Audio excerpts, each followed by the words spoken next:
Hi everyone, my name is Lena Nguyen. I'm a family law attorney licensed in Texas and California. And in today's video, I'm going to talk about the 10 sections in a divorce petition.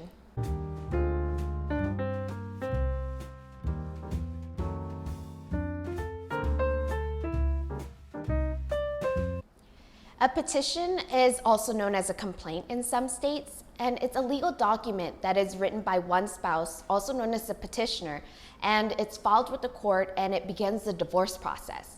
There are specific requirements of this petition, and it varies from state to state, but it typically contains the following information.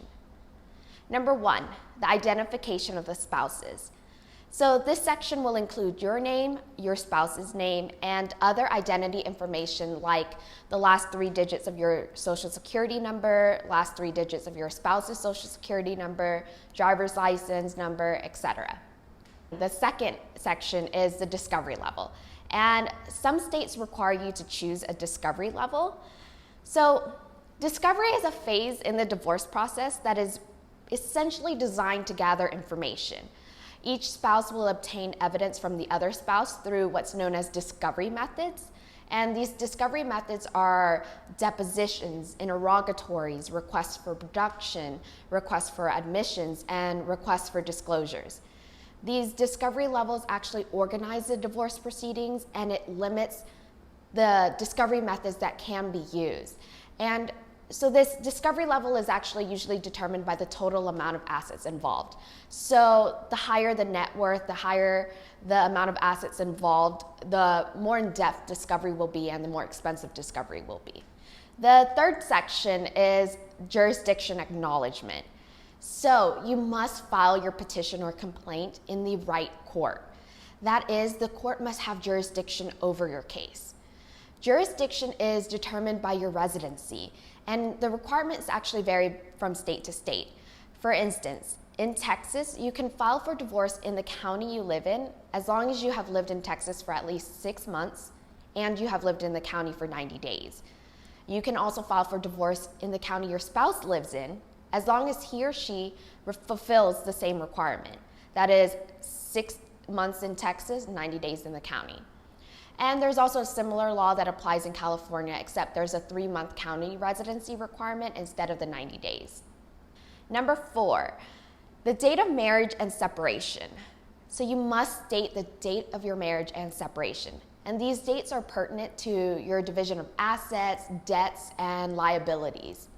The 5th section are your grounds for divorce. So what is the reason for your divorce? Some states, like California, only allow you to file for divorce on no-fault grounds. In these no-fault states, you're not allowed to file for divorce on traditional grounds such as adultery, abandonment, or cruelty. And people living in these states that allow you to file for fault divorce such as adultery, abandonment, and cruelty, people usually do so because whenever they can prove the fault, it can actually lead to a larger distribution of the marital property. The 6th section is you must state the children of the marriage. So you must list and identify information for each child of the marriage. This includes their name, their birth dates, their sex, and the last 3 digits of the child's social security number. The 7th section is how do you wish to proceed with the division of your property, assets, debts, liabilities? Do you think you and your spouse will come to an agreement regarding the division of your community property and in regards to custody arrangements for the children, child support for the children? Do you want the court to confirm that certain property is your own, such as separate property? All of this should actually be stated in your petition. What is it that you're asking the court to do?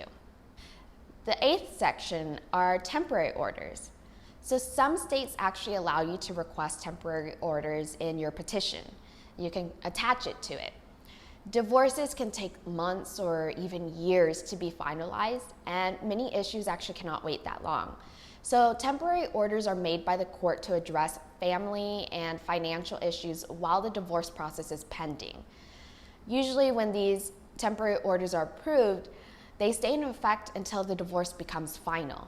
It kind of keeps everything balanced. It keeps a status quo in your assets, in your debts, in your liabilities. Here are some of the following issues that are actually commonly addressed in temporary orders. It would address child support, visitation, spousal support, freezing of assets and accounts, health insurance, who will pay for your children's health insurance in the interim, and possession of automobiles, who will get to drive which automobile, who will get to live in the home. The ninth section is your request for a name change. Are you asking the court to change your name back to your maiden name? I know some women choose to not go back to their maiden name because it just makes it easier whenever they're dealing with their children's school. The 10th section is your prayer section. This is the final section in your petition, and this is essentially, what are you asking the court to do for you? And you are asking the court to dissolve your marriage and grant you a divorce. Thank you so much for watching. Please give this video a thumbs up and subscribe to my channel. Also, if you live in Texas and would like a free self-help divorce kit, please check the description box below to sign up.